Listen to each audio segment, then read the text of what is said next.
शांति। 15 सितंबर 2025 बाबा का साकार मुरली। मीठे बच्चे, बाप आए हैं तुम्हें कर्म अकर्म विकर्म की गुह्य गति सुनाने। जब आत्मा और शरीर दोनों पवित्र है तो कर्म अकर्म होते हैं, पवित्र होने से विकर्म होते हैं। प्रश्न: आत्मा पर कट जंग चढ़ने का कारण क्या है? कट चढ़ी हुई है तो उसकी निशानी क्या होगी? उत्तर: कट चढ़ने का कारण है विकार। पतित बनने से ही कट चढ़ती है। अगर अभी तक कट चढ़ी हुई है तो उन्हें पुरानी दुनिया की कशिश होती रहेगी, बुद्धि क्रिमिनल तरफ जाती रहेगी, याद में रह नहीं सकेंगे। ओम शांति।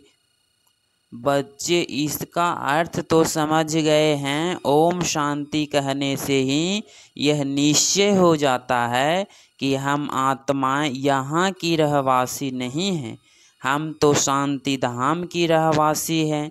हमारा स्वधर्म शांत है। जब घर में रहते हैं फिर यहाँ आकर पाट बजाते हैं, क्योंकि शरीर के साथ कर्म करना पड़ता है। कर्म होता है एक अच्छा, दूसरा बुरा। कर्म बुरा होता है रावण राज्य में। रावण राज्य में सबके कर्म विकर्म बन गए हैं। एक भी मनुष्य नहीं जिसके विकर्म न होता हो। मनुष्य को समझते हैं साधु सन्यासी आदि से विकर्म नहीं हो सकता, क्योंकि वह पवित्र रहते हैं, सन्यास किया हुआ है। वास्तव में पवित्र किसको कहा जाता है यह बिल्कुल नहीं जानते। कहते भी हैं हम पतित हैं। पतित पावन को बुलाते हैं। जब तक वह ना आए तब तक दुनिया पावन बन नहीं सकती। यहाँ यह पतित पुरानी दुनिया है, इसीलिए पावन दुनिया को याद करते हैं। पावन दुनिया में जब जाएंगे तब पतित दुनिया को याद नहीं करेंगे। वह दुनिया ही अलग है। एक चीज नई फिर पुरानी होती है ना। नई दुनिया में एक भी पतित हो न सके। नई दुनिया का रचयिता है परमपिता परमात्मा। वही पतित पावन है। उनकी रचना भी जरूर पावन होनी चाहिए। पतित सो पावन, पावन सो पतित, यह बातें दुनिया में किसकी बुद्धि में बैठ न सकी। कल्प कल्प बाप ही आकर समझाते हैं। तुम बच्चों में भी कोई निश्चय बुद्धि होकर फिर संयंस बुद्धि हो जाते हैं। माया एकदम हप कर लेती है। तुम महारथी हो ना। महारथियों को भी भाषण पर बुलाते हैं। महाराजाओं को भी समझाना है। तुम भी पहले पावन पूज्य थे, अभी तो यह है ही पतित दुनिया। पावन दुनिया में भारतवासी ही थे। तुम भारतवासी आदि सनातन देवी देवता धर्म के डबल सीतराज संपूर्ण निर्विकारी थे। महारथियों को तो ऐसे समझाना होगा ना। इस नशे से समझाना होता है। भगवानुवाच काम चिता पर बैठ सावरे बन जाते हैं, फिर ज्ञान चिता पर बैठने से गोरा बनेंगे। अब जो भी समझाते हैं वह तो काम चिता पर बैठ ना सके, परंतु ऐसे भी हैं जो औरों को समझाते समझाते काम चिता पर बैठ जाते हैं। आज यह समझाते कल विकार में गिर पड़ते। माया बड़ी जबरदस्त है, बात मत पूछो। औरों को समझाने वाले खुद काम चिता पर बैठ जाते हैं, फिर पछताते हैं। यह क्या हुआ?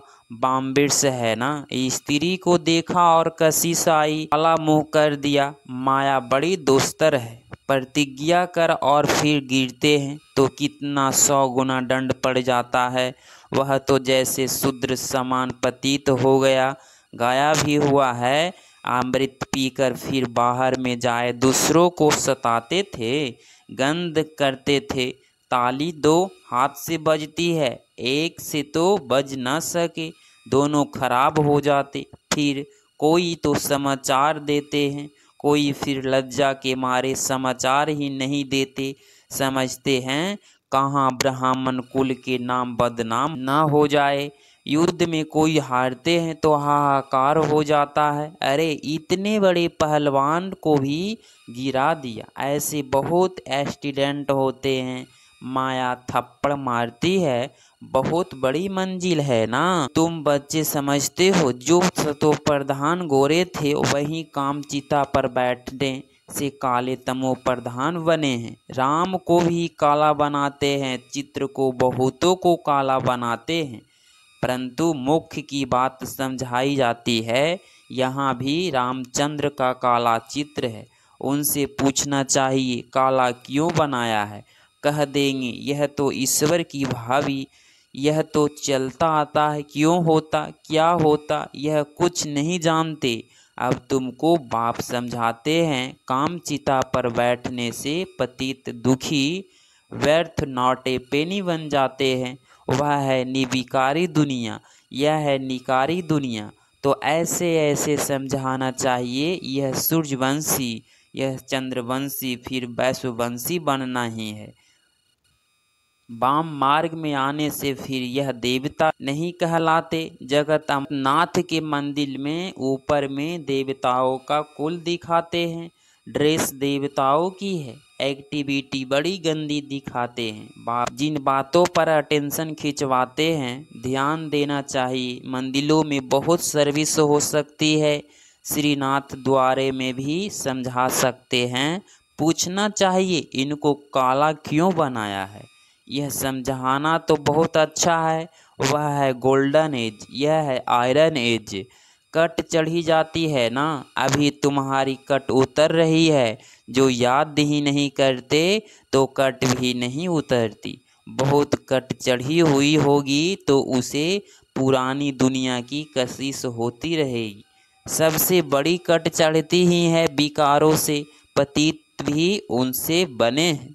अपनी जांच करनी है, हमारी बुद्धि क्रिमिनल तरफ तो नहीं जाती।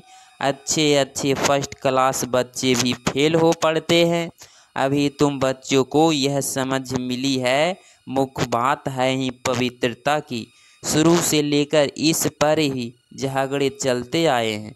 बाप ने भी युक्ति रची, सब कहते थे हम ज्ञान अमृत पीने जाते हैं। ज्ञान अमृत है ही ज्ञान सागर के पास से। शास्त्र पढ़ने से तो कोई पतित से पावन बन नहीं सकते। पावन बन फिर पावन दुनिया में जाना है, यहाँ पावन बन फिर कहाँ जाएंगे। लोग समझते हैं फलाने ने मोक्ष को पाया, उनको क्या पता अगर मोक्ष को पा लिया फिर तो उनका क्रियाक्रम आदि भी नहीं कर सकते। यहाँ ज्योत आदि जगाते हैं फिर भी उनको कोई तकलीफ ना हो, अंधियारे में ठोकरे ना खाए। आत्मा तो एक शरीर छोड़ दूसरा जाकर लेती है, एक सेकंड की बात है, अंधियारा फिर कहाँ से आया। यह रस्म चली आती है। तुम भी कहते थे अब कुछ नहीं करते हो, तुम जानते हो शरीर तो मिट्टी हो गया। वहाँ ऐसे रस्म रिवाज जो होती नहीं। आजकल रिद्धि सिद्धि की बातों में कुछ रखा नहीं है। समझो कोई को पंख आ जाते हैं, उड़ने लगते हैं, फिर क्या उससे फायदा क्या मिलेगा। बाप तो कहते हैं मुझे याद करो तो विकर्म विनाश होंगे। यह योग अग्नि है जिससे पतित पावन बनेंगे।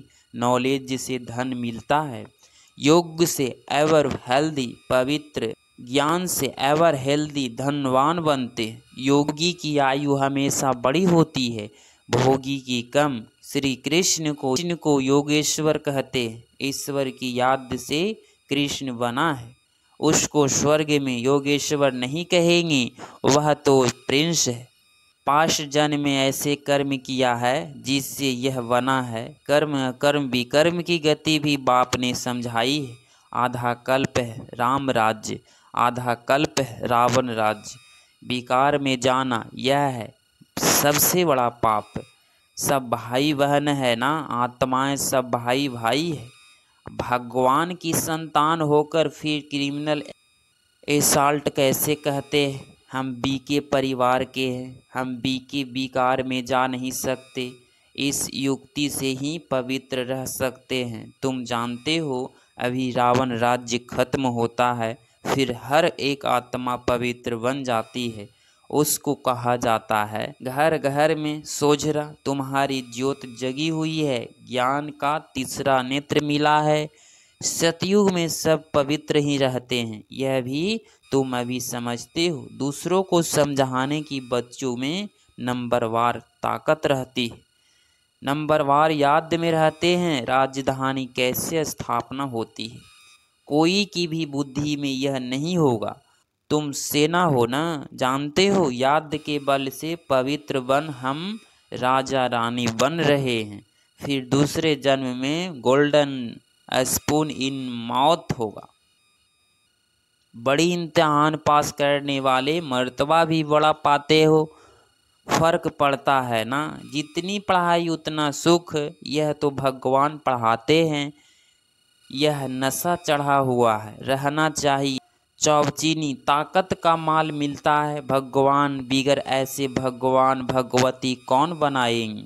तुम अभी पतित से पावन बन रहे हो, फिर जन्म जन्मांतर के लिए सुखी बन जाएंगे, उच्च पद पाएंगे। पढ़ते पढ़ते फिर गंदे बन जाते हैं। देह अभिमान में आने से फिर ज्ञान का तीसरा नेत्र बंद हो जाता है। माया बड़ी जबरदस्त है। बाप खुद कहते हैं बड़ी मेहनत है।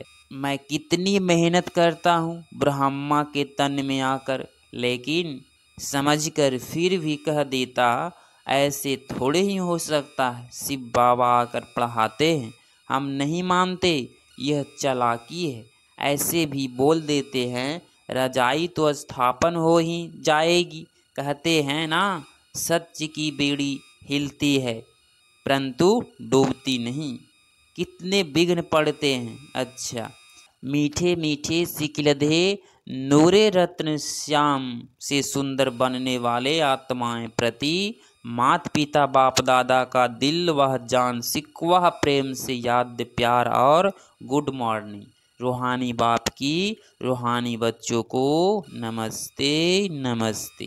धारणा के लिए मुख्य सार पॉइंट नंबर फर्स्ट, योग की अग्नि से विकारों की कट जंग को उतारना है। अपनी जांच करनी है कि हमारी बुद्धि क्रिमिनल तरफ तो नहीं जाती है। पॉइंट नंबर टू, निश्चय बुद्धि बनने के बाद फिर कभी किसी भी बात में संशय नहीं उठाना है। विकर्मों से बचने के लिए कोई भी कर्म अपने स्वधर्म में स्थित होकर बाप की याद में रहना है। 15 सितंबर 2025 का वरदान, श्रेष्ठ पालना की विधि द्वारा वृद्धि करने वाले सर्व की बधाइयों की पात्र भव। स्पष्टीकरण, संगम युग बधाइये से ही वृद्धि पाने का युग है। बाप की परिवार की बधाइयों से ही आप बच्चे पल रहे हो। बधाइये से ही नाचते गाते पलते उड़ते जा रहे हो।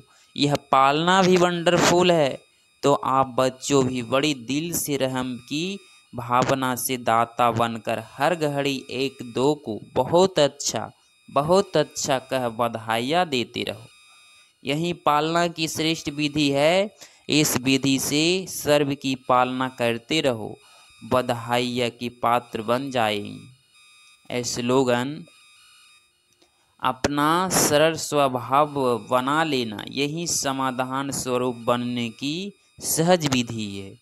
मातेश्वरी जी के अनमोल महावाक्य पुरुषार्थ और प्रलब्ध का बना हुआ अनादि ड्रामा। मातेश्वरी जी, पुरुषार्थ और प्रलब्ध दो चीज़ें हैं। पुरुषार्थ से प्रलब्ध बनती है। यह अनादि सृष्टि का चक्र फिरता रहता है। जो आदि सनातन भारतवासी पूज्य थे वहीं फिर पुजारी बने, फिर वहीं पुजारी पुरुषार्थ कर पूज्य बनेंगे। यह उतरना और चढ़ना अनादि ड्रामा का खेल बना हुआ है। जिज्ञासु मातेश्वरी, मेरा भी यह प्रश्न उठता है कि जब यह ड्रामा ऐसा बना हुआ है तो फिर अगर ऊपर चढ़ना होगा तो आप वहीं चढ़ेंगी, फिर पुरुषार्थ करने का फायदा भी क्या हुआ। जो चढ़ेंगे फिर भी गिरेंगे, फिर इतना पुरुषार्थ ही क्यों करें। मातेश्वरी जी, आपका कहना है कि यह ड्रामा हूबहू रिपीट होता है, तो क्या ऑलमाइटी परमात्मा सदा ऐसे खेल को देख खुद थकता नहीं है। जैसे 4 ऋतुओं में सर्दी गर्मी आदि का फर्क रहता है, तो क्या इस खेल में फर्क नहीं पड़ेगा। मातेश्वरी जी, बस यही तो खूबी है इस ड्रामा की, हूबहू रिपीट होता है। और इस ड्रामा में और खूबी है जो रिपीट होते हुए भी नित्य नया लगता है। पहले तो अपने को भी यह शिक्षा नहीं थी, लेकिन जब नॉलेज मिली है तो जो भी सेकंड बाय सेकंड चलता है वह हूबहू कल पहले वाला चलता है। परंतु जब उनको साक्षी हो देखते हैं तो नित्य नया समझते हैं। अभी सुख दुख दोनों की पहचान मिल गई, इसीलिए ऐसे नहीं समझना अगर फेल होना ही है। फिर तो ऐसे भी समझो, अगर खाना मिलना होगा तो आपको ही मिलेगा, फिर इतनी मेहनत कर कमाते ही क्यों हो।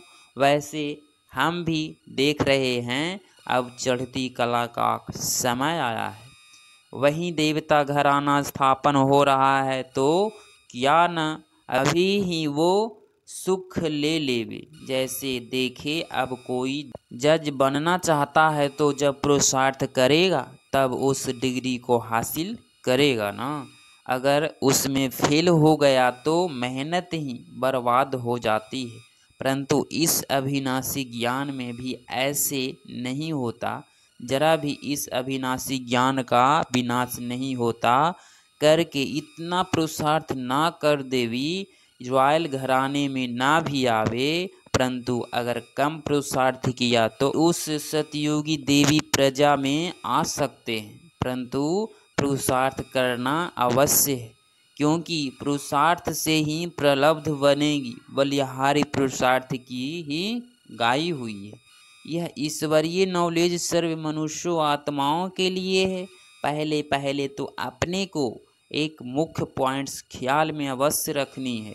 जब इस मनुष्य सृष्टि झाड़ का बीज रूप परमात्मा है, तो उस परमात्मा द्वारा जो नॉलेज प्राप्त हो रही है वो सब मनुष्यों के लिए जरूरी है।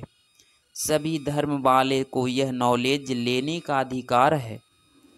भल हर एक धर्म की नॉलेज अपनी अपनी है, हर एक का शास्त्र अपना अपना है, हर एक की मत अपनी अपनी है, हर एक का संस्कार अपना अपना है, लेकिन यह नॉलेज सबके लिए है। भल वो इस ज्ञान को ना भी उठा सके, हमारे घराने में भी ना आवे, परंतु सबका पिता होने के कारण उसमें योग लगाने से फिर भी पवित्र अवश्य बनेंगे। इस पवित्रता के कारण अपने ही सेक्शन में पद अवश्य पाएंगे, क्योंकि योग को तो सभी मनुष्य मानते हैं। बहुत मनुष्य ऐसे कहते हैं हमें भी मुक्ति चाहिए, मगर सजाओं से छूट मुक्त होने की शक्ति भी इस योग द्वारा मिल सकती है। ओम शांति। अव्यक्ति सारे, अब लगन की अग्नि को प्रज्वलित कर योग्य को ज्वाला रूप बनाओ। आप बच्चों के पास पवित्रता की जो महान शक्ति है, यह श्रेष्ठ शक्ति ही अग्नि का काम करती है, जो सेकंड में विश्व के कीचड़े को भस्म कर सकती है। जब आत्मा पवित्रता की संपूर्ण स्थिति में स्थित होती है, तो उस स्थिति के श्रेष्ठ संकल्प से लगन की अग्नि प्रज्वलित होती है और कीचड़ा भस्म हो जाता है। वास्तव में यही योग ज्वाला है। अभी आप बच्चे अपनी इस श्रेष्ठ शक्ति को कार्य में लगाओ। अगर आप इस चैनल पे डेली मुरली क्लास सुन रहे हैं तो चैनल को प्लीज़ सब्सक्राइब करें और नोटिफिकेशन ऑल पे क्लिक करें। मिलते हैं अगली मुरली क्लास में। ओम शांति।